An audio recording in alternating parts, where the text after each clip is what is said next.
Hello दोस्तों, मैं सुभय कुमार। दोस्तों, आज सैटरडे स्पेशल्स में एक करंट अफेयर्स का मैराथन है जो आपके लिए ला रहे हैं। बहुत ही इंपॉर्टेंट है। आप 17 बीपीएससी का एग्जाम दे रहे हैं, चाहे आप रेलवे का दे रहे हो, चाहे आप अन्य किसी भी राज्य के आप एग्जाम दे रहे हो, करंट अफेयर से बहुत ही महत्वपूर्ण होता है। इस मैराथन क्लास में दोस्तों आप 100 क्वेश्चन कलम कॉपी लेकर बैठिएगा। बहुत ज़्यादा इन्फॉर्मेशन है जो आपके साथ हम शेयर करने वाले हैं। हल्का मचा देंगे। यूट्यूब पर किस प्रकार से पढ़ाई होती है वो है जो आप है जो इस चैनल पर है जो देख सकते हैं। तो निश्चित रूप से हम वादा करते हैं और आपका सहयोग चाहिए। आपका एक सब्सक्राइब हमारे लिए बहुत ही महत्वपूर्ण होता है। आप जल्दी से नए हैं तो सब्सक्राइब है जरूर कर दीजिए और उम्मीद करते हैं कि आपका साथ है जो हमें जरूर मिलेगा।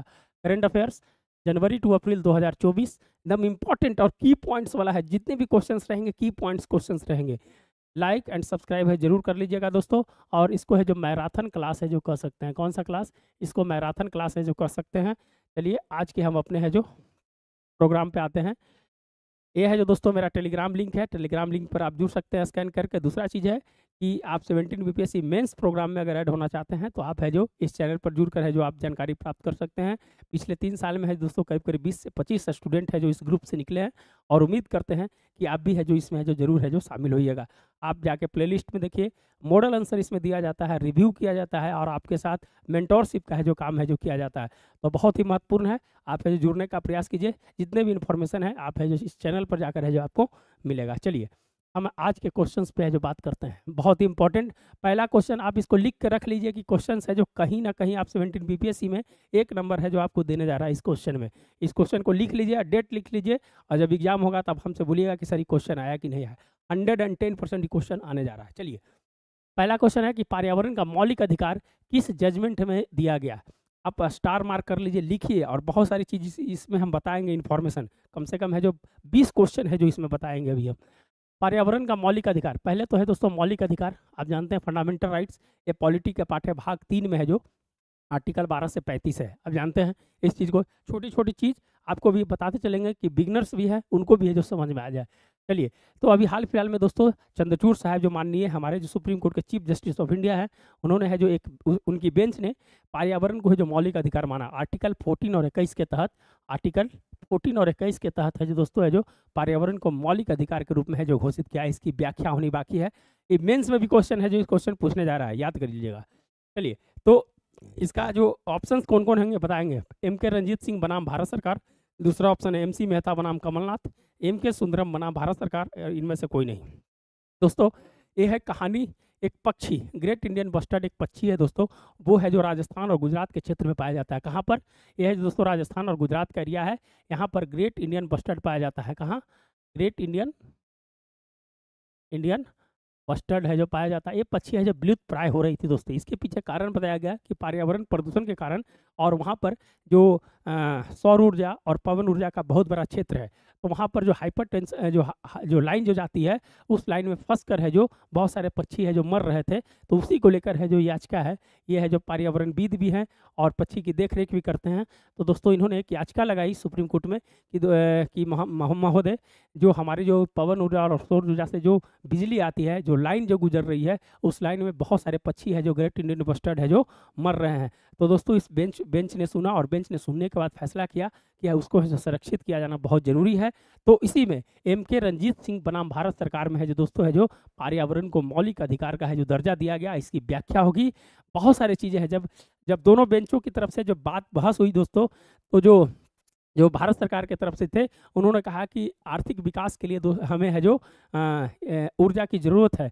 तो सुप्रीम कोर्ट ने कहा कि आप है जो इसको अंडर जो ग्राउंड के नीचे से है जो तार को ले जाइए। तो बोला कि अगर हम ग्राउंड के नीचे से अगर ले जाते हैं तो मेरी जो लागत है जो बहुत ज़्यादा बढ़ जाएगी। हम 5 रुपये में जो बिजली अभी दे रहे हैं वो 10 रुपया देना पड़ेगा, तो हमारी आर्थिक व्यवस्था कहीं ना कहीं है जो खस्ता हो जाएगी। तो इसीलिए है दोस्तों इसके लिए एक समिति बनाई गई है। एक समिति रिपोर्ट देगी, उसके बाद है जो आगे फिर है जो ग्रेट इंडियन बस्टर्ड पे जो समिति बनेगी वो रिपोर्ट देगा, उस आधार पर है जो वहाँ जो लागू किया जाएगा। लेकिन सबसे लैंडमार्क जजमेंट है दोस्तों, और आने वाला समय में है जो इसकी व्याख्या जब होगी आर्टिकल 14 और 21 की तरह, बहुत ही मजेदार है जो होने वाला है केस। और मुझे लगता है कि एक नई है जो परिपाटी है जो पर्यावरण को लेकर है जो लिखी जाएगी। तो MK रंजीत सिंह बनाम भारत सरकार में है जो दोस्तों पर्यावरण को मौलिक अधिकार का है जो दर्जा है जो दिया गया है। तो आप है जो जरूर है जो ध्यान रखिएगा। 1972 से जो चालू हुई पर्यावरण को लेकर जो बैठक हुई थी पर्यावरण और राजनेताओं के बीच में, जो आप जानते हैं स्टॉकहोम सम्मेलन जो वियना में हुआ था, वहाँ से दोस्तों जो पर्यावरण को लेकर एक है जो चिंतन हुआ, और आज हम दोस्तों COP 28 तक है जो पहुँच चुके हैं। बहुत सारी चीज़ें हुई। 1982 में नैरोबी हुआ, 1992 में पृथ्वी सम्मेलन हुआ, उसमें 5 तरह की बातें बोली गई, किस प्रकार से जैव प्रबंधन करना है, सतत विकास करना है, मरुस्थलीकरण को रोकना है, वहाँ जो 5 प्रकार की बातें बोली गई। फिर है दोस्तों IPCC की स्थापना 1988 में की गई। फिर है जो दोस्तों है जो UNFCCC की स्थापना 1994 में की गई। उसके अंतर्गत COP 1 से COP 28 तक हुआ, और उसमें बहुत सारे है जो जजमेंट है, जो बहुत सारे है जो लैंडमार्क है, जो बातें हैं जो कही गई है, सतत विकास लक्ष्य की है जो बात की गई है। तो वो सारी चीज़ें पर्यावरण से जो जोड़ कर है जो हमें देखना चाहिए। सब मेंस का ही पार्ट है और PT का ही पार्ट है, इसलिए जो हम पूरा बताने का है जो आपको प्रयास किए हैं। तो इसका आंसर हो जाएगा MK रंजीत सिंह बनाम भारत सरकार। कहीं क्वेश्चन छूटेगा? यही है इस चैनल की खासियत, और इसीलिए कहते हैं कि जल्दी से है जो सब्सक्राइब बटन को है जो दबा दीजिए। चलिए हम आगे बढ़ते हैं। ये मैराथन क्लास में आपको पूरी तरह से जानकारी होनी चाहिए, ये नहीं कि आप है जो एक क्वेश्चन पढ़े और है जो निकल गए, तो इससे है जो नहीं, वो आपका है जो अतगल गगरी छलकर जाए वाला कहानी हो जाएगी। आप है जो एक लाइन में पढ़ते रह जाइएगा। आप अधिकारी बनना है तो आप अधिकारी की तरह जो पढ़ना पड़ेगा, आपको खुद मैगजीन पढ़ना पड़ेगा, तब है जो आप है जो काम कर सकते हैं। तो निश्चित रूप से है जो इसी प्रकार से है जो इस चैनल के साथ जुड़े रहे, और जल्दी से उम्मीद करते हैं कि आप सब्सक्राइब कर देंगे और लोगों को भी शेयर कर देंगे। चलिए, भारत सरकार पहला। दूसरा जो क्वेश्चन है दोस्तों, एक मिनट चलिए, भारत यूनिकॉर्न कंपनी के मामले में है जो विश्व में है जो कितना स्थान है? भारत यूनिकॉर्न कंपनी के मामले है जो कितने स्थान पे है? अभी है दोस्तों हाल फिलहाल में है जो यूनिकॉर्न रिपोर्ट्स आया था। यूनिकॉर्न रिपोर्ट्स में है जो कहा गया है कि भारत है जो इसमें है जो केवें नंबर पे पहला है। कि आप यूनिकॉर्न जो बर्ड है, उस यूनिकॉर्न बर्ड के बारे में सुनिए। यूनिकॉर्न वो होता है दोस्तों जिसकी है जो 82 करोड़ रुपये की है जो संपत्ति है, या 1 अरब डॉलर, 1 अरब डॉलर की है संपत्ति जिस कंपनी के पास होती है, उसको है जो यूनिकॉर्न कंपनी है जो कहा जाता है। सबसे पहली चीज़ कि पूछ देगा कि यूनिकॉर्न कंपनी है जो किसे कहा जाता है, तो जिसके पास 82 करोड़ रुपया की संपत्ति या 1 अरब डॉलर जिसके पास रहता है, उसको है जो यूनिकॉर्न है जो कंपनी कहा जाता है। अभी है दोस्तों स्टार्टअप के समय में हमारे देश में जो यूनिकॉर्न की संख्या है जो कोविड से पहले है जो बहुत अच्छा काम कर रही थी। कोविड आने के बाद है जो इसमें गिरावट हुई है, और हमारा देश है जो वर्तमान समय में यूनिकॉर्न के मामले में है जो केमा स्थान पे है? तीसरा स्थान पे है। आप 2 नंबर पे है जो जा सकते हैं। दूसरा है दोस्तों कि अभी हाल फिलहाल में रिपोर्ट आया है कि हमारे 20 ऐसी कंपनियां हैं जो यूनिकॉर्न है जो कंपनी है जो बनने वाली है, जो लगातार जो अभी है जो 1 अरब डॉलर के आसपास पहुंचने वाली है, उसको कहते हैं यूनिकॉर्न कंपनी। कौन कंपनी? यूनिकॉर्न कंपनी है जिसको कहते हैं जो 1 अरब डॉलर के आसपास पहुंचने वाली है, माने यूनिकॉर्न की श्रेणी में जाने वाली है, उसको कहते हैं यूनिकॉर्न कंपनी। और भारत की जो वर्तमान में अभी सबसे मूल्यवान यूनिकॉर्न कंपनी है उसका नाम है ड्रीम 11। कौन सा? ड्रीम 11। कौन सा नाम है? ड्रीम 11। आप जानते हैं कि क्रिकेट के क्षेत्र में है जो दोस्तों है जो फैंटेसी है जो गेम कुछ कराई जाती है, जिसमें जो कुछ पैसे दिए जाते हैं, उसके बाद है जो दोस्तों है जो आप है जो उस गेम में इंटर करते हैं, उसका नाम है ड्रीम 11। क्रिकेट IPL में है जो बहुत सारा चलता है, और यह है जो दोस्तों अभी सबसे बड़ी है जो मूल्यवान है जो यूनिकॉर्न है जो कंपनी है जो बन गई है। तो हम उम्मीद करते हैं कि यूनिकॉर्न कंपनी के बारे में अगर क्वेश्चन पूछा जाए तो है जो 82 करोड़ 1 अरब डॉलर है जो जरूर याद रखिएगा। स्टार्टअप से रिलेटेड है, यह है जो ध्यान रखिएगा। दूसरी चीज़ कि भारत में प्रथम AI यूनिकॉर्न कंपनी कौन है? भारत में प्रथम AI यूनिकॉर्न कंपनी कौन है? तो उसका नाम है कृत्रिम। कौन सा है दोस्तों? कृत्रिम कंपनी है जो पहला है जो दोस्तों आर्टिफिशियल इंटेलिजेंस यूनिकॉर्न कंपनी है जो बनी है। तो फर्स्ट स्थान पे हमारा अमेरिका है, दूसरा पे हमारा का चीन है, और तीसरा पे हमारा है जो भारत है दोस्तों। कितना है? भारत है। करीब करीब अभी जो रिपोर्ट्स आया है उसमें है जो 2024 में कम से कम 20 से 25 कंपनी है जो यूनिकॉर्न कंपनी है जो बनने जा रही है। तो भारत में यूनिकॉर्न कंपनी के मामले में है भारत कितने स्थान पे है? तो है जो तीसरे स्थान पे है। पहला पर अमेरिका है, दूसरा पे चीन है, तीसरा पे भारत है। किस कंपनी को यूनिकॉर्न कंपनी कहते हैं?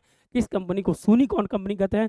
और आगे आपको कमेंट बॉक्स बताना है कि डेकाट्रॉन है जो किसको कहा जाता है। ये भी है जो आपको है जो हम कमेंट बॉक्स में बताइए कि डेकाट्रॉन है जो किसको कहा जाता है, उसकी है जो कितनी वैल्यू होती है, कमेंट बॉक्स में है जो जरूर बताइएगा। चलिए आगे बढ़ते हैं। तीसरा क्वेश्चन है दोस्तों कि चुनाव आयुक्त की नियुक्ति में कौन शामिल नहीं होता है? चीफ इलेक्शन कमीशन, चुनाव आयुक्त। अभी चुनाव चल रहे हैं, क्वेश्चन बनेंगे ही बनेंगे, ये तो फिक्स है। तो क्वेश्चन वही है जो आपके सामने लाया जा रहा है, जो क्वेश्चन है जो इस बार एग्जाम में है जो पूछने जा रहा है, और इसके जो डिस्क्रिप्टिव के साथ है जो आपको है जो बताया जा रहा है। जल्दी से सब्सक्राइब बटन है जो दबा दीजिएगा। चुनाव आयुक्त अभी कौन है दोस्तों? राजीव कुमार है। कौन है? राजीव कुमार है जो हमारे चीफ इलेक्शन कमीशन है। कौन है? राजीव कुमार। राजीव कुमार। कितने सदस्य होता है दोस्तों? 3 सदस्य होता है। एक तो राजीव कुमार है, 2 है जो हाल फिलहाल में है जो दोस्तों है जो अभी है जो इलेक्ट हुए हैं, तो उनका नाम याद रखने की कोई जरूरत नहीं है, लेकिन चीफ इलेक्शन कमीशन का है जो नाम रखने की जरूरत है। ये 3 सदस्य होता है। कितना होता है? 3 सदस्य होता है। 1993 से दोस्तों है जो 3 सदस्य हो गया था। इससे पहले भी 3 सदस्य था, लेकिन बीच में बंद कर दिया था 88-89 में। उसके बाद 1993 से है जो दोस्तों है जो लगातार 3 सदस्य जो चल रहा है। कितने नंबर के हैं? 25वें नंबर के हैं जो राजीव कुमार है, ध्यान रखिएगा। तो चुनाव आयुक्त की है जो नियुक्ति में है जो कौन शामिल नहीं होता है, इसके लिए जो नियुक्ति होती है दोस्तों, ये है जो इसमें 3 सदस्यीय जो कमेटी काम करती है। कौन कौन काम करती है? तो पहला होता है पीएम, दूसरा कौन होता है दोस्तों? लीडर ऑफ ऑपोजिशंस, और तीसरा कौन होता है? एक कैबिनेट मंत्री होता है। कौन होता है? कैबिनेट मंत्री होता है। ये तीनों मिलकर है जो दोस्तों है जो एक है जो सर्च कमेटी होती है। सर्च कमेटी है जो अपना नाम है जो इन तीनों पैनल को देता है, और इसमें जो किसी एक व्यक्ति को है जो सेलेक्ट है जो किया जाता है। ये है जो सेलेक्ट कर कर इनको भेजते हैं, राष्ट्रपति को भेजते हैं, राष्ट्रपति है जो उनका शपथ दिलाते हैं। तो दोस्तों पीएम, लोग, लीडर ऑफ अपोजिशन और कैबिनेट मंत्री। दिक्कत क्या हुआ था दोस्तों इसमें कि अनूप बर्नवाल केस था। कौन सा नाम था? अनूप बर्नवाल। अनूप बर्नवाल केस हुआ था दोस्तों। अनूप बर्नवाल में है जो हुआ था कि जो कहीं ना कहीं है जो चुनाव आयुक्त की नियुक्ति है वो है जो स्वतंत्र नहीं है, और किसी भी लोकतंत्र में चुनाव जैसे बट जैसे आ जाता है तो वो लोकप्रिय और स्वतंत्रता की है जो बात और स्वच्छता की बात है जो उसमें है जो आ जाती है। तो दोस्तों अनूप बर्नवाल केस में जजमेंट में सुप्रीम कोर्ट ने कहा कि भाई इसमें क्या करेंगे कि एक प्रधानमंत्री रहेंगे, एक लीडर ऑफ ऑपोजिशन रहेंगे, और एक है जो सुप्रीम कोर्ट के है जो चीफ जस्टिस रहेंगे। लेकिन दोस्तों जब सुप्रीम कोर्ट ने ये जजमेंट दिया, उसके बाद अध्यादेश लाकर है जो सरकार का काम है जो किसी बिल को बनाना, विधेयक को बनाना, सरकार ने है जो दोस्तों उसको अध्यादेश लाकर है जो वहाँ से जो मुख्य न्यायाधीश को हटाकर एक कैबिनेट मंत्री को वहाँ पर है जो डाल दिया। जब कैबिनेट मंत्री को डाल दिया दोस्तों, तो फिर है जो एक केस है जो सुप्रीम कोर्ट में गया। सुप्रीम कोर्ट में इसकी सुनवाई है जो चल रही थी, लेकिन सुप्रीम कोर्ट ने कहा कि अभी चुनाव का वक्त है और इस समय है जो इसमें हम किसी प्रकार का है जो कोई बात नहीं कर सकते हैं चुनाव होने के बाद, क्योंकि इतनी बड़ी लोकतंत्र, भारत में 96 करोड़ मतदाता चुनाव करेंगे, और इस बीच में है जो इसकी जो संवैधानिक बॉडी में अगर किसी प्रकार का परिवर्तन किया जाता है तो चुनाव है जो प्रभावित होंगे। इसलिए इसकी केस की सुनवाई है जो बाद में है जो किया जाएगा। तो दोस्तों है जो फिर है जो मुख्य न्यायाधीश को इसमें से हटाकर एक कैबिनेट मंत्री को है जो रखा गया, जो बिल बनाया गया, जो बिल बनाया गया उसी के आधार पर है जो इस बार का है जो चुनाव किया गया। जो चुनाव आयुक्त के जो सदस्य हैं वो है जो बने हैं।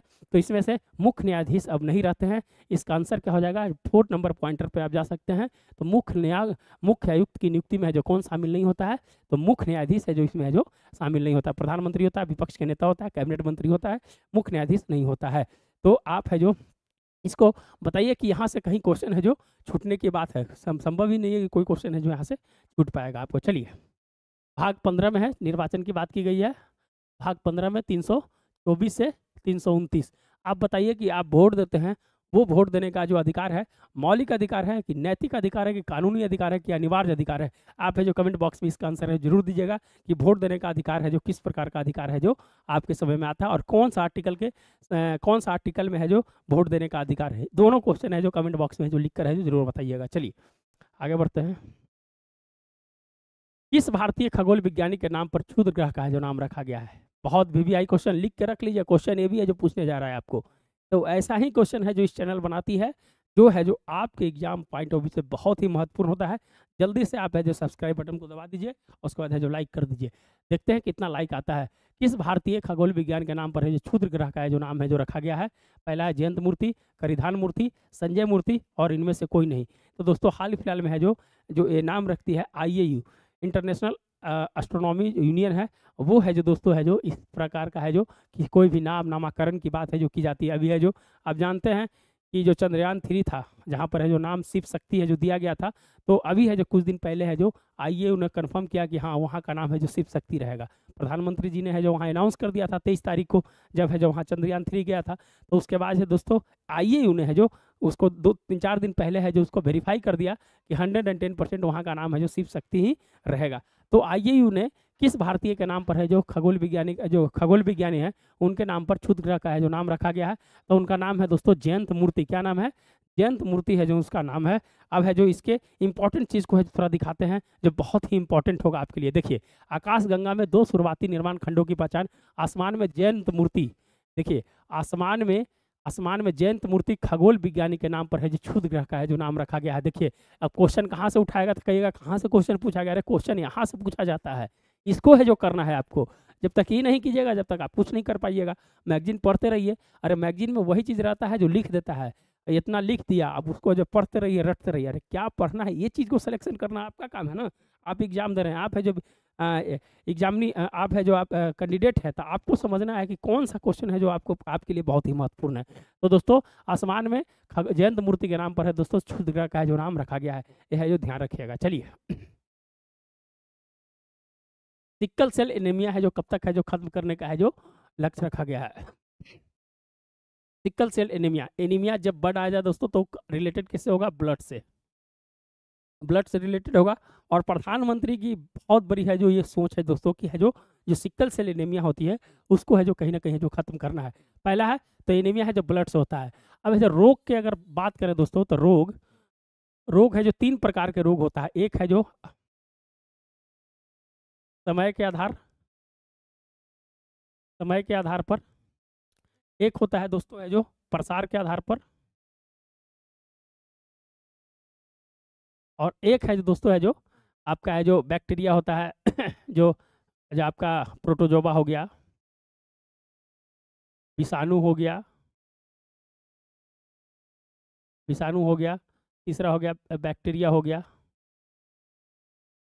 तो एक होता है दोस्तों समय के आधार पर तो दीर्घकालिक होता है, एक है जो अल्पकालिक होता है। दूसरा होता है दोस्तों प्रसार के आधार पर तो एक आनुवांशिक हो जाता है, और दूसरा होता है उपार्जित होता है। ये है दोस्तों जो रोग का प्रकार है जो इस प्रकार है।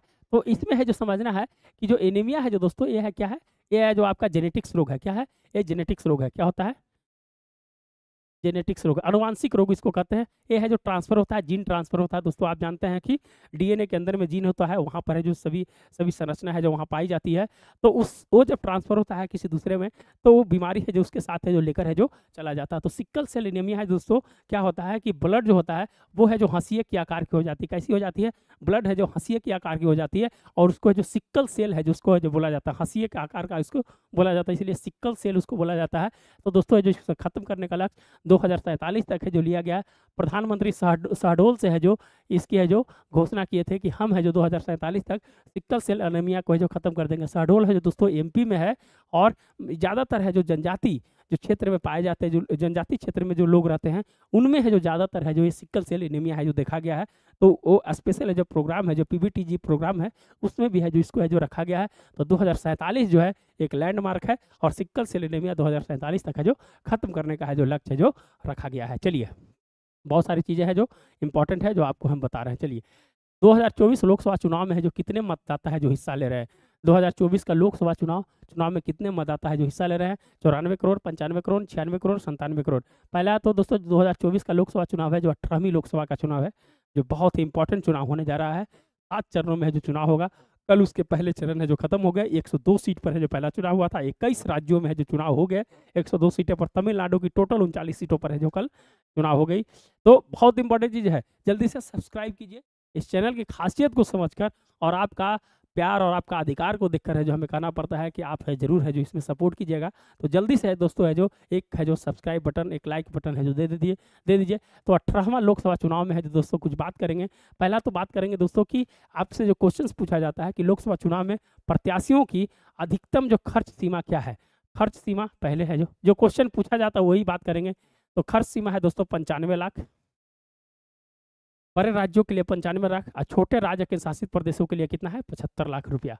ये है जो क्वेश्चन है जो यहाँ से बनेंगे निश्चित रूप से। अगर हम बात करें दोस्तों तो 1951 में जो चुनाव हुए थे उसमें है जो खर्च की सीमा कितना थी, 25,000 थी। ये भी है जो क्वेश्चन ध्यान रखिएगा। मात्र है जो 60 पैसे है जो उस समय है जो प्रति मतदाता है जो खर्च हुए थे, और अभी है जो 42 रुपया है जो खर्च हुआ था 2019 में। उम्मीद करते हैं कि 2024 में जो 72 से 73 रुपया प्रति मतदाता है जो खर्च हो जाएगा। ऐसा मेंस का पार्ट है, आप मेंस के प्रोग्राम में जुड़िए तो यह करनामा होगा, आप जुड़िए करनामा होगा। ऐसा है जो आपको मॉडल आंसर मिलेगा कि कहीं नहीं। आप कितने भी बराबर कोचिंग देख लीजिए, अपने काम पर विश्वास रखिए, तब है जो निश्चित रूप से आपको सफलता मिलेगी।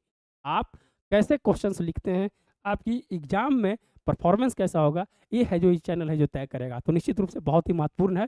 तो 95 और 75 लाख, विधानसभा में 40 लाख रुपये है जो खर्च करने होते हैं, लेकिन इससे कहीं ज़्यादा है जो ज़्यादा खर्च होती है। ये जो कहने की बात नहीं, ये इलेक्शंस कमीशन का डेटा है, उसके अनुसार से जो पूछे जाएंगे वही है जो हम है जो आपसे बात करते हैं। तो चलिए, कितने मतदाता है जो हिस्सा ले रहे हैं दोस्तों, तो 96.8 करोड़ ले रहे हैं, लेकिन आपका आंसर है जो 97 करोड़ है जो ले सकते हैं। 96 से पार हो गया है, तो 97 करोड़ है जो मतदाता है जो इसमें है जो हिस्सा ले रहे हैं। 1.8 करोड़ है जो नए मतदाता है जो इसमें जुड़े हैं। बहुत सारी चीज़ें हैं जो आपको है जो जब मेंस लिखिएगा तो उसमें है जो मिलेगा। जल्दी से सब्सक्राइब बटन है जो दबा दीजिए। तो 2024 का लोकसभा चुनाव, 18वीं लोकसभा का चुनाव है दोस्तों। 497 करोड़ है जो लोग है जो इसमें हिस्सा लेंगे। कल है जो 7 चरणों में चुनाव होगा, बहुत ही इंटरेस्टिंग है। यह है जो 2024 का लोकसभा चुनाव। चलिए क्या है, आगे बढ़ते हैं हम। जम्मू कश्मीर में परिसीमन के बाद सीटों की संख्या कितनी हो गई है, ये सब क्वेश्चन है जो पूछा जाता है। जम्मू कश्मीर जो है दोस्तों 5 अगस्त 2019 को क्या किया गया था, 2 केंद्र शासित प्रदेश में है जिसको बांट दिया गया था।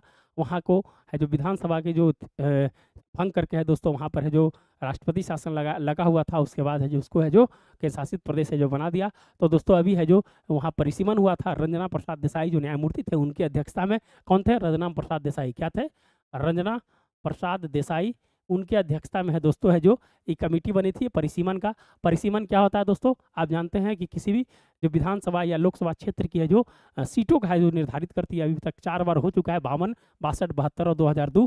2026 तक हमें है जो स्थिर रखने के लिए है जो बोला गया है। 2026 के बाद है जो इसमें जो परिवर्तन होगा, इसके लिए नया संसद भवन बना है। उनके नया जो संसद भवन बना है उसमें है जो 888 और 284 सीटें भी रखी गई है। 1224 के आसपास सीटें हैं, उसमें है जो बैठने की व्यवस्था की गई है। तो परिसीमन जो होता है दोस्तों, वो है जो हमने बताया कि है जो क्षेत्र को निर्धारित करता है। आप बताइए कि सबसे पहला जो परिसीमन हुआ था उसमें जो कितने जनसंख्या के आधार पर है जो रखा गया था, और अभी वर्तमान में है जो कितना है, कमेंट बॉक्स में जरूर बताइएगा। तो परिसीमन है जो दोस्तों कितना सीटें हो गया जम्मू कश्मीर में, तो 114 हो गया है। कितना था, 107 से बढ़कर 114 है जो सीट हो गई है। उसमें जम्मू में कितना हो गया है, जम्मू में 43 हो गया है, और कश्मीर में है जो आपका जोड़ लीजिए 47 होगा। 7 3 10 4 4 8 1 7 3 10 4 4 8 1 9 90, और 24 सीट है दोस्तों है जो कितना है, 4 3 7 7 3 10 4 4 8 1 9, और 100 है जो 14 है, तो 90 और 24 जो है दोस्तों पीओके के लिए रखा गया। कितना, पीओके के लिए है जो 24 सीट रखा गया है, उसमें रिजर्व सीट रहता है। तो 90 और 24 114 हो जाएगा। तो 107 से बढ़कर कितना हो गया दोस्तों, 114 हो जाएगा। तो बहुत ही इंपॉर्टेंट है, कितना सीट हो गया है, 114 सीट है जो हो गया है। कहाँ कहाँ, जम्मू में 43, कश्मीर में 47, 90 और प्लस 24 है जो 114। रंजना प्रसाद देसाई है जो इनकी है जो अध्यक्षता में है जो हुआ था। वहाँ के लेफ्टिनेंट गवर्नर है जो अभी कौन है बताइएगा, वही जो क्वेश्चन है जो पूछा जाता है। चलिए, तो जम्मू कश्मीर बहुत इंपॉर्टेंट है, बहुत ही इंपॉर्टेंट है जम्मू कश्मीर के बारे में, और है जो हम बताएंगे आगे। चलिए आगे है, यूरोपीय यूनियन का कार्बन एडजस्टमेंट कानून है जो कब से है जो लागू किया जाएगा। कौन सा है दोस्तों, यूरोपीय यूनियन का। यूरोपीय यूनियन में कितने देश हैं, 27 देश है। ब्रिटेन निकल गया दोस्तों, ब्रेग्जिट हो गया, पहले 28 था, अब है जो 27 देश ही बना है यूरोपीय यूनियन में। बहुत ही इंपॉर्टेंट है। यूरोपीय यूनियन में जो कार्बन एडजस्टमेंट कानून, जो कार्बन बॉर्डर एडजस्टमेंट जिसको बोला जाता है CBAM management, carbon border adjustment जो मैनेजमेंट है, वो है जो कब से है जो लागू किया जाएगा, तो 2026 है जो लागू किया जाएगा। और ब्रिटेन में स्पेशली है जो 2027 से लागू किया जाएगा। अगर ब्रिटेन पूछ दे तो 2027, अगर ये पूछ दे तो 2026। यूरोपीय यूनियन पूछे तो 2026, और ब्रिटेन पूछे तो 2027। तो इसमें क्या होता है दोस्तों कि जैसे आप कोई उत्पाद बनाते हैं, इस्पात बनाए या किसी प्रकार का आप कपड़ा बनाए, तो इसमें कितना कार्बन है जो खर्च हुआ है। अगर आप ज़्यादा कार्बन खर्च किए होंगे तो उसी आधार से है जो दोस्तों जो टैक्स है जो वहाँ की गवर्नमेंट लगाएगी, यूरोपीय यूनियन की गवर्नमेंट लगाएगी। तो इसीलिए भारत है जो अभी है जो WTO की मीटिंग हुई थी। WTO कहाँ हुआ था, बताइए, UAE में WTO हुआ था ना, 13वीं मिनिस्ट्रियल बैठक अभी हुआ था ना, भारत के पीयूष गोयल साहब गए हुए थे। तो आप इस सब चीज़ को याद रखिए, जब तक याद नहीं रखिएगा बहुत इंपॉर्टेंट चीज़ है। आप है जो हर चीज़ को कनेक्ट करने का है जो प्रयास कीजिएगा। WTO की बैठक, ये सब चीज़ है कैसे जुड़ेगा, मेंस में लिखिएगा, तो यही सबको जोड़ कर लिखना है आपको। जब तक आप ये नहीं लिखिएगा तो आपका आंसर है जो फुलफिल नहीं होगा। तो आंसर क्या हो जाएगा दोस्तों, 2026 है जो आंसर हो जाएगा। CBM carbon border adjustment mechanism है जिसको बोला जाता है। यूरोपियन में कितने देश हैं, बहुत इंपॉर्टेंट है। चलिए,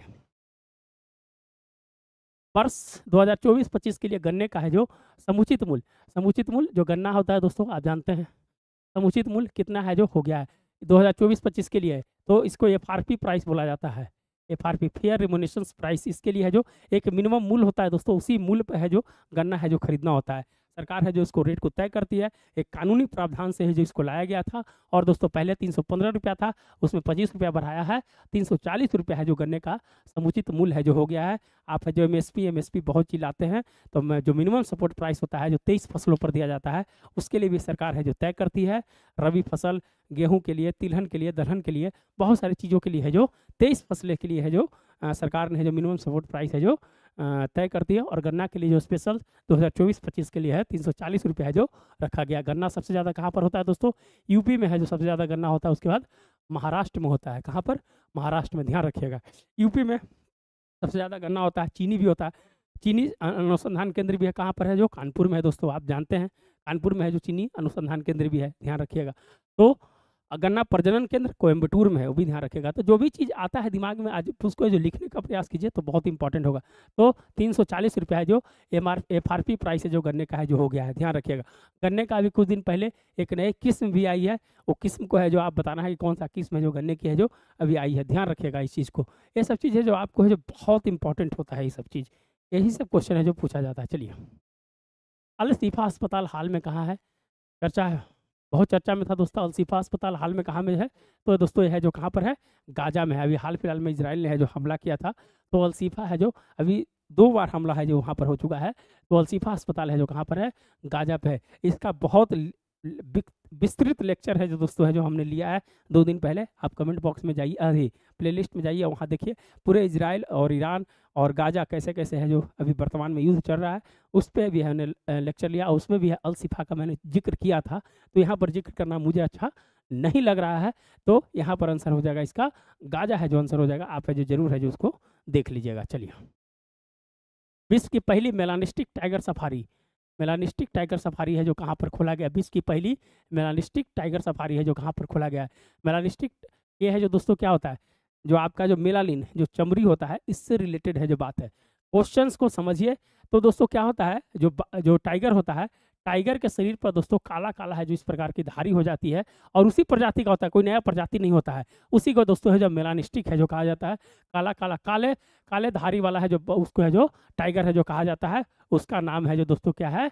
मेलानिस्टिक। क्या है? मेलानिस्टिक। मेलानिस्टिक क्या है? मेलानिस्टिक, उसी को मेलानिस्टिक है। तो टाइगर सफारी कहाँ पर खोला गया है दोस्तों? उड़ीसा के सिंपलीपाल में है जो खोला गया। कहाँ पर? उड़ीसा के सिंपलीपाल में है जो खोला गया है। तो बहुत ही इंपॉर्टेंट है। टाइगर प्रोजेक्ट टाइगर आप जानते हैं 1973 में है जो चालू किया गया था प्रोजेक्ट टाइगर को। बहुत सारी चीज़ें हैं जो चालू किए गए थे। कब चालू किया था? 1972 का जो वन्य जीव संरक्षण अधिनियम था, उसके बाद है जो ये सब है जो चालू की गई है। तो ध्यान रखिएगा। अभी हाल फिलहाल में है जो बाघ रिपोर्ट्स भी आया था कि जो 3900 के आसपास हमारे यहाँ जो बाघ है 3167 से बढ़कर है जो बाघों के जो अभी हाल फिलहाल में जो रिपोर्ट्स भी आई है, आप उसको भी है जो देख लीजिएगा। और अगर बिहार के BPSC में है तो बिहार में शायद है जो 54 है जो बाघ की है जो संख्या जो बताई गई है, जो वाल्मीकि नगर के आसपास में है जो पश्चिमी चंपारण में 893 स्क्वायर वर्ग किलोमीटर उसका पूरा है जो एरिया है। और वहीं पर है जो उदयपुर वन्यजीव अभयारण्य जिसका 8 किलोमीटर है जो एरिया है। चलिए आगे बढ़ते हैं। पद्म पुरस्कार 2024 कितने लोगों को दिया गया? स्टैटिक क्वेश्चन है लेकिन इंपॉर्टेंट क्वेश्चन है। पद्म पुरस्कार 2024 है जो कितने लोगों को दिया गया है? तो आप जानते हैं दोस्तों, 5 को पद्म विभूषण, 17 को पद्म भूषण, और है जो 110 को है जो पद्म श्री है जो दिया गया। 17 5 22, तो 132 लोगों को है जो दिया गया है। कितना? 132 लोगों को है जो पद्म पुरस्कार 2024 है जो दिया गया है। आपको कमेंट बॉक्स में बताना है कि बिहार से कितने लोगों को मिला है, कमेंट बॉक्स में जो जरूर है जो बताइए। और इसकी अध्यक्षता कौन करते हैं ये भी है जो आपको बताना है। चलिए, ब्रह्मोस मिसाइल का निर्यात भारत किस देश के साथ कर रहा है? कल है दोस्तों है जो पहली खेप ब्रह्मोस की पहली खेप फिलीपींस को है जो चली जाएगी। कहाँ पर? फिलीपींस को पहली खेप है जो चली जाएगी। 37.5 अरब डॉलर में है जो दोस्तों ये दोनों का है जो कोलैबोरेशन हुआ था। और उम्मीद करते हैं कि भारत ब्रह्मोस मिसाइल का है जो निर्यात जो कर रहा है वो कहाँ कर रहा है? फिलीपींस को कर रहा है। कितना? 37.5 अरब डॉलर में है दोस्तों है जो ये है जो पूरा है जो डील फाइनल हुआ है। भारत है जो निर्यात के मामले में जो रक्षा निर्यात जो करता है उसमें है जो दोस्तों 40वें स्थान पे है। टोटल 48 देश में जो कितवें स्थान पे है? 40वें स्थान पे। सबसे ज़्यादा है दोस्तों किसको देता है? म्यांमार को देता है। सबसे ज़्यादा हथियार जो 31% जो देता है किसको देता है? म्यांमार को है जो देता है। और भारत जो है इस रैंक में 40वें स्थान पे है। 85 देशों को है जब निर्यात कर रहा है दोस्तों। कितने देशों को? 85 देशों को है जो निर्यात है जो भारत कर रहा है। भारत का जो रक्षा निर्यात है 21,000 करोड़ रुपया है जो पार कर गया है। ध्यान रखिएगा, जो बहुत इंपॉर्टेंट है। ये सब चीज़ मेंस में भी लिखने के लिए आएगा। तो फिलीपींस को है जो अपना पहला ब्रह्मोस मिसाइल है जो दे रहा है। भारत और रूस का जो मिशन था ब्रह्मोस मिसाइल, ब्रह्मपुत्र और मस्कोवा नदी के नाम पर है जो इसको ब्रह्मोस मिसाइल का नाम रखा गया था। ये है। फिर है जो इसकी अब चर्चा करेंगे तो बहुत चर्चा हो जाएगी। मिसाइल में क्रूज मिसाइल क्या होता है, फिर है जो बैलिस्टिक मिसाइल्स क्या होता है, इसकी दूरी क्या होती है, फिर है जो थोड़ी लंबी चर्चा हो जाएगी। वो चर्चा है जो फिर बाद में हम करेंगे। चलिए हेडल हेल 523 पानी के अंदर परमाणु ड्रोन का है जो सफल परीक्षण है जो किसने किया है। हेडल 523 का अंदर परमाणु ड्रोन का है जो परमाणु सफल परीक्षण है जो किसने किया है। तो अभी हाल फिलहाल में जितने भी ये सब नाम आएंगे तो आप है जो ध्यान रखिएगा, सब ज़्यादा परीक्षण है जो कौन कर रहा है दोस्तों, उत्तरी कोरिया है जो कर रहा है। कौन कर रहा है, उत्तरी कोरिया है जो कर रहा है। हेडल 523 पानी के अंदर परमाणु परीक्षण है जो कौन किया है, तो दोस्तों है जो उत्तरी कोरिया है जो किया है। तो ये सब चीज़ है जो याद रखिएगा, क्वेश्चन ये सब बहुत ही महत्वपूर्ण है। चलिए बांग्लादेश की प्रधानमंत्री शेख हसीना कितनी बार है जो प्रधानमंत्री की है जो चुनी गई हैं। बांग्लादेश हाल ही में चुनाव हुआ था दोस्तों, लेकिन चुनाव में बहुत सारे है जो बहुत सारे विपक्षी पार्टियां ने है जो वहाँ बहिष्कार किया था, और 5वीं बार है दोस्तों है जो ये है जो बनी है प्रधानमंत्री वहाँ की गोपालगंज कौन सा सीट है, गोपालगंज 3 सीट है, गोपालगंज 3 सीट है, वहाँ से है जो दोस्तों ये जीती हैं। और जिनको प्रतिद्वंदी को दोस्तों 489 वोट है जो मिले थे। सोच लीजिए कि किस प्रकार का है जो वहाँ पर चुनाव इस बार हुआ था। बांग्लादेश की 5वीं बार है जो शेख हसीना है जो बनी है। ये है जो दोस्तों शेख मुजीबुर रहमान की सबसे छोटी बेटी हैं, इनकी पूरी परिवार को नरसंहार कर दिया था दोस्तों। ये है जो उस समय जर्मनी में है जो पढ़ रही थी, इसीलिए ये बच गई थी। और ये है जो अभी वर्तमान में बांग्लादेश के जो प्रधानमंत्री बनी है। भारत के साथ बहुत अच्छे जो रिलेशंस हैं। भारत अगरतला अभी है जो अखौरा लाइन जो बना है वो प्रधानमंत्री जी और शेख हसीना जी दोनों मिलकर है जो हाल फिलहाल में 12.24 किलोमीटर का है जो उद्घाटन है जो किया। भारत के साथ बांग्लादेश के बहुत अच्छा रिलेशन है। आप उसे 1971 को देख लीजिए, भारत ने एक टुकड़े कर दिया पाकिस्तान को, और पूर्वी पाकिस्तान है दोस्तों बंगाल बन गया। और बांग्लादेश का जो राष्ट्रीय जो गान है दोस्तों वो रविंद्रनाथ टैगोर के जी के द्वारा है जो लिखा गया है। तो बांग्लादेश भारत के बीच है जो एक कहीं ना कहीं है जो बहुत गहरा है जो संबंध है। तो प्रधानमंत्री के रूप में 5वीं बार है जो दोस्तों है जो उन्होंने है जो शपथ है जो लिया है। चलिए वर्ल्ड पॉपुलेशन रिपोर्ट्स 2024 कल आया है दोस्तों। ये वर्ल्ड पॉपुलेशन रिपोर्ट्स 2024 में है किसके द्वारा जारी किया जाता है, तो जारी किया जाता है दोस्तों संयुक्त राष्ट्र पर्यावरण कोष के द्वारा। किसके द्वारा, संयुक्त राष्ट्र पर्यावरण कोष किसके द्वारा, संयुक्त राष्ट्र पर्यावरण बोल रहे हैं, जनसंख्या कोष, सॉरी संयुक्त राष्ट्र जनसंख्या कोष, जनसंख्या कोष के द्वारा है जो जारी किया जाता है। 144 करोड़ है जो दोस्तों है जो बताया गया है भारत की है जो आबादी। भारत का जीवन प्रत्यास्था है जो 71 वर्ष है जो बताया गया है। और इसमें बताया गया है कि 20 में है जो बच्चा देती है माँ, वो है जो 800 है जो प्रतिदिन है जो उनकी जब मौत हो जाती है। विश्व के बारे में है जो बताया गया है। जो MMR जो होता है दोस्तों, MMR हो जाता है भारत में कितना है, प्रति लाख पे इसको लिया जाता है। अभी है जो 97 है, ध्यान रखिएगा ये है जो 97 है अभी। सब उत्तर और दक्षिण में जब आप गैप लिखिएगा, जब आप मेंस लिखिएगा तो उत्तर दक्षिण में इस चीज़ को भी लिखना है कि शिशु मृत्युदर जन्म मृत्यु दर है जो कैसे होता है। तो बाय फॉरगेट है जो इस प्रकार से भी कर सकते हैं आपको क्वेश्चन आंसर को। तो जब विभिन्नता पूछ दे तो इस प्रकार से भी है जो आंसर लिख देते हैं। तो 97 है जो हमारा है जो अभी है जो MMR रेट है प्रति लाख पे होता है। WHO के द्वारा है जो इसका एक है जो डेफिनेशन भी किया गया है कि गर्भवती होने से मैंने जो गर्भवती हैं उस समय और जब बच्चे को जन्म दे दी उसके 42 दिन तक अगर है जो अगर मान लीजिए कि वो मर जाती हैं तो उसको भी है जो दोस्तों MMR की श्रेणी में है जो रखा जाता है। WHO का है जो ये है जो डेफिनेशन है MMR का। तो दोस्तों वर्ल्ड पॉपुलेशन रिपोर्ट 2024 किसके द्वारा जारी किया था, तो United nation fund for population, संयुक्त राष्ट्र जनसंख्या कोष के द्वारा है जो यह है जो जारी किया जाता है, ध्यान रखिएगा। चलिए वर्ल्ड क्राइम साइबर रिपोर्ट्स 2024, अभी ये सब 2-3 दिन पहले रिपोर्ट्स आया दोस्तों। एक क्वेश्चन पूछ देगा, सब हाईलाइट क्वेश्चंस है, सब हाईलाइट क्वेश्चंस है। तो वर्ल्ड क्राइम साइबर रिपोर्ट्स 2024 के अनुसार भारत का स्थान केमा है दोस्तों। सबसे ज़्यादा जो साइबर क्राइम है वो है जो रूस में होता है, कितने %, 58 से 59% होता है। भारत है जो केमे नंबर पर है दोस्तों, 10वें नंबर पर भारत है क्राइम साइबर रिपोर्ट्स में, यह है जो ध्यान रखिएगा। तो साइबर क्राइम रिपोर्ट्स में भारत का स्थान केमा है, 10वें स्थान पर है। चलिए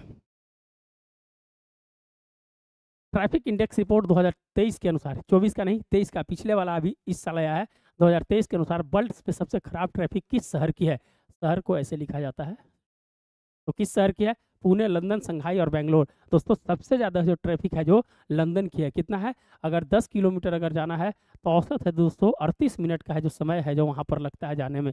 ये है जो दोस्तों इसके अनुसार से एक है जो डच संस्था है, डच संस्था टमाटम इंटरनेशनल, उसके द्वारा है दोस्तों जो ट्रैफिक इंडेक्स जारी किया जाता है।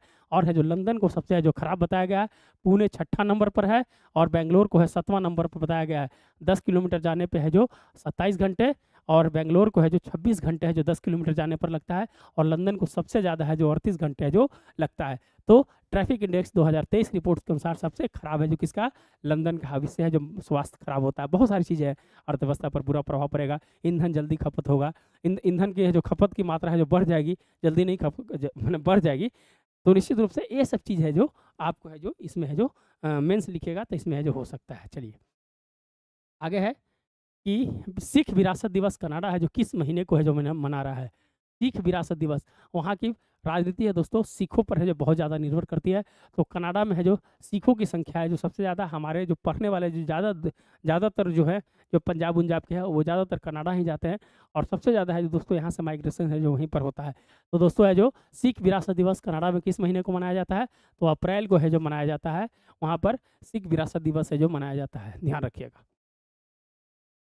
जल्दी से सब्सक्राइब कर दीजिए। अखिल भारतीय पीठासीन अधिकारियों की बैठक है जो कहाँ पर हुई 2024 में, अखिल भारतीय पीठासीन अधिकारियों की बैठक है जो कहाँ पर हुई है, महाराष्ट्र, बंगाल, जम्मू कश्मीर और उड़ीसा। तो पीठासीन अधिकारी की बैठक है दोस्तों महाराष्ट्र में हुई है।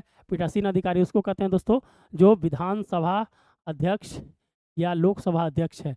तो जितने विधानसभा अध्यक्ष थे और लोकसभा अध्यक्ष थे वहाँ पर बैठे थे और इसकी अध्यक्षता जो है दोस्तों महाराष्ट्र के विधानसभा अध्यक्ष राहुल नार्वेकर ने किया था। कौन, राहुल नार्वेकर ने है जो किया था, जो वहाँ के अध्यक्ष हैं। और इनको है जो दोस्तों 10वीं अनुसूची जो दल बदल अनुसूची है, अनुसूची जो दल बदल है उनको कुछ संशोधन करने के लिए एक कमेटी बनाई गई थी, उनको भी अध्यक्ष है जो बनाया गया था।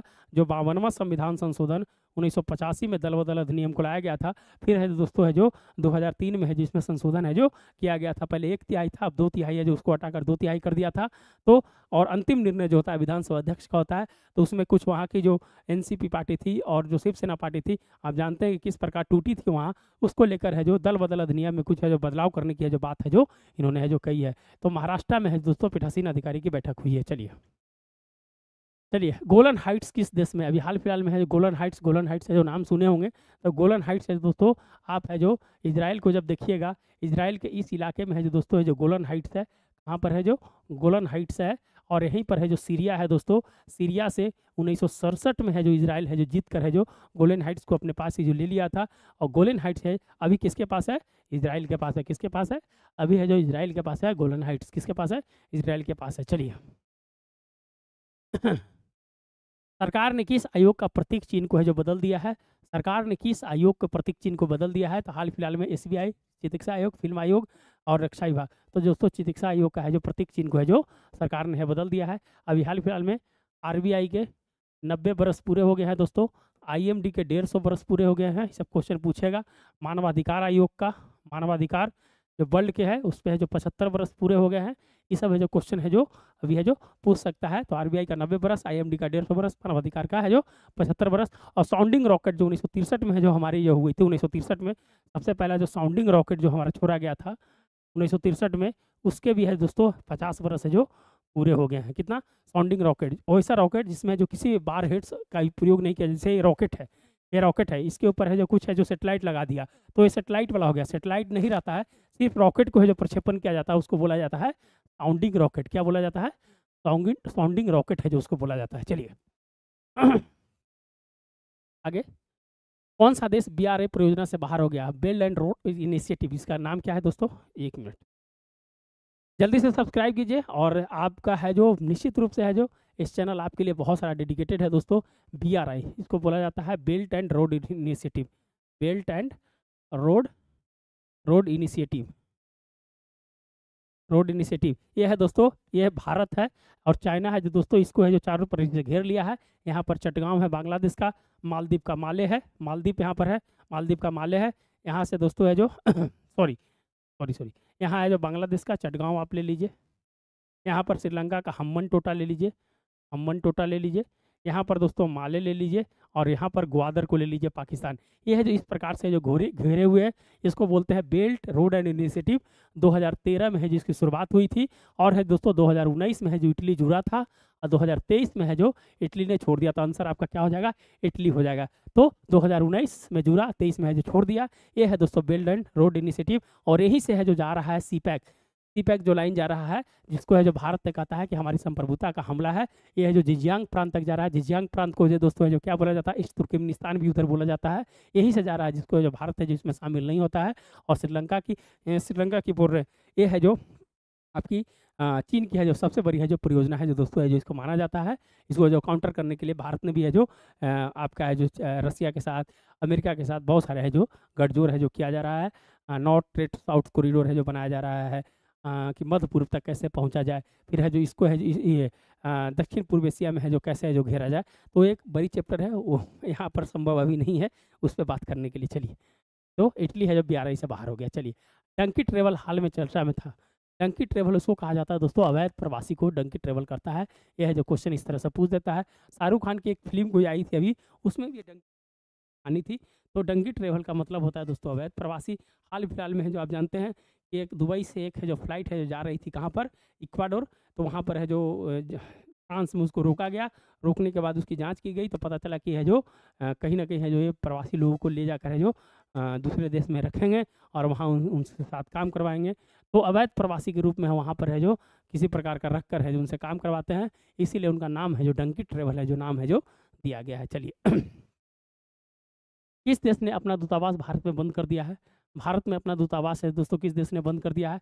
तो अफगानिस्तान में अपना दूतावास है जो भारत में अपना दूतावास है जो अफगानिस्तान ने है जो बंद कर दिया है। तो आंसर हो जाएगा अफगानिस्तान। कुछ दिन पहले उत्तरी कोरिया ने है दोस्तों नेपाल में है जो अपना दूतावास है जो बंद कर दिया है। तो बहुत ही इंपॉर्टेंट है क्वेश्चन। चलिए, अगला क्वेश्चन है, भारत की पहली स्वदेशी हेपेटाइटिस ए वैक्सीन है जो लॉन्च की गई है, उसका नाम क्या है? तो हेविस्यूर है जो उसका नाम रखा गया है। कौन सा? हेपेटाइटिस 5 प्रकार का होता है दोस्तों, A B C D हमने है जो चर्चा किया था। B80 है जो सबसे ज़्यादा है जो घातक होता है, और B जो होता है दोस्तों बहुत ज़्यादा है जो टीकाकरण से इसको जो सही किया जा सकता है। और C को है जो दोस्तों है जो आपको दवाई वाई से है जो इसको है जो मैंने ऐसा है सबसे गंभीर बीमारी है, लेकिन दोस्तों इसका टीकाकरण है। A का भी अभी आया है, B का भी टीकाकरण है, और C का भी है दोस्तों। C को है जो टीकाकरण से सही नहीं किया जा सकता है, जो ध्यान रखिएगा। ये बहुत ही गंभीर बीमारी है। ये किससे बीमारी है? यकृत से है जो रिलेटेड बीमारी है। इसमें जो क्या आ जाता है? सूजन आ जाता है, और सूजन आने के बाद लिवर सिरोसिस जैसी बीमारी है जो इसमें है जो हो जाती है। दोस्तों ये ज़्यादातर है जो उस बीमारी है जो यंग लोगों को होता है, ना बच्चों को होता है ना बूढ़े को होता है, यंग लोगों को है जो सबसे ज़्यादा है ये बीमारी होती है। इसका प्रभाव है जो बहुत ही खतरनाक है जो पड़ता है दोस्तों। यकृत जो है बहिस्रावी ग्रंथि है। कौन सा? बहिस्रावी ग्रंथि है। इससे जो एंजाइम निकलता है दोस्तों, वह है जो खाना जो आपका आमाशय जो अम्लीय होकर आता है उसको ये क्षारीय करता है। तो बहुत से सारी चीज़ें हैं इस पर जो हम बात करते हैं। यकृत है जो बाइल जूस भी है जो निकालता है। तो हेविस्यूर है जो दोस्तों है जो इस वैक्सीन का नाम है। अभी हाल फिलहाल हेपेटाइटिस रिपोर्ट्स भी आया था, जिसमें है जो B और C की संख्या, B की 2.23 करोड़ थी और C का है जो 50 लाख था। तो B और C सबसे ज़्यादा है जो इसको खतरनाक है जो माना जाता है। चलिए, विश्व पुस्तक मेला 2024 का थीम है जो क्या है? जो अभी पुस्तक मेला हुआ था दोस्तों, उसका थीम क्या है? बहुभाषी भारत का एक जीवन परंपरा, इसका है जो थीम है। ये भी है जो क्वेश्चन है जो पूछा जाता है। तो उम्मीद करते हैं कि आपका ये लेक्चर है जो कैसा लगा होगा, और आपका उम्मीद है। Thanks for watching, like and subscribe. अच्छा लगा होगा तो लोगों के बीच शेयर करें, खराब लगा होगा तो कमेंट बॉक्स में बोलिए कि सुधार की ज़रूरत है, हम जो और सुधार करेंगे। और लेकिन सब्सक्राइब आपसे है जो उम्मीद रखते हैं। ये है जो दोस्तों, आप इस पर जो स्कैन करके है जो लिंक जा सकते हैं, 17 BPSC में जुड़ सकते हैं दोस्तों। फिर इसी तरह से मैराथन है जो क्लास है जो आपको लेकर आएंगे। मिलते हैं नए वीडियो के साथ। धन्यवाद दोस्तों।